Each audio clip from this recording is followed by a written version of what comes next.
В живота си трябва да имаш човек. Човек до себе си, който не би те оставил. Ще ти помага, ще те напътства, ще те подкрепя. Човек, който няма да си тръгне в първия труден момент. Няма да изчезне, когато паднеш, а ще клекне до теб, ще те хване за ръка и ще каже: спокойно, изправяме се заедно. Истината е, че не е нужно до теб да има идеален човек. Трябва ти истински човек. Такъв, който няма да се оплаши от страховете ти, който няма да се откаже от теб, когато ти самият се отказваш от себе си.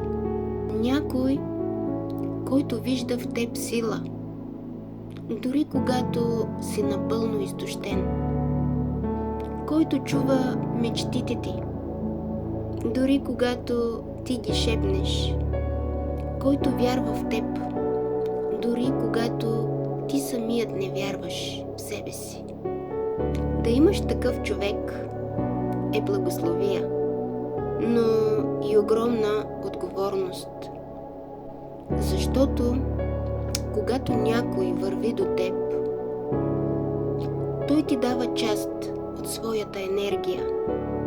Дава ти време, сърце, желание.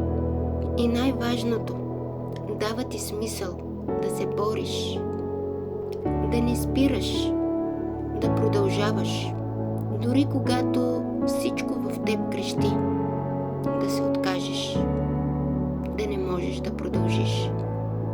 А най-хубавото е, че този човек не трябва да те бута на сила. Той те вдъхновява да се движиш напред. Не те критикува, а те изслушва. Не ти казва: няма да успееш, а ще опитаме пак. Не те гледа от високо, а застава рамо до рамо с теб. Защото това е истинската подкрепа. Не да ти кажат какво да правиш, а да стоят до теб, докато го правиш. Не да ти решават проблемите, а да ти дадат сила да ги решиш сам. Не да ти държат място на върха, а да ти помогнат да стигнеш до там. И ако имаш такъв човек, пази го. Бъди благодарен, защото хора, които остават, когато ти се разпадаш, са рядкост. Те са злато. А ако още нямаш такъв човек, не се отчайвай. Животът знае кога да изпрати правилните хора. Понякога идват, когато най-малко очакваш. А докато чакаш, бъди ти този човек за себе си.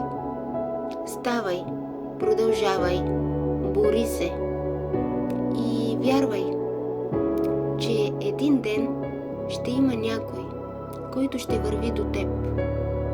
Не пред теб, не зад теб, а до теб. Защото никой не трябва да преминава през живота сам.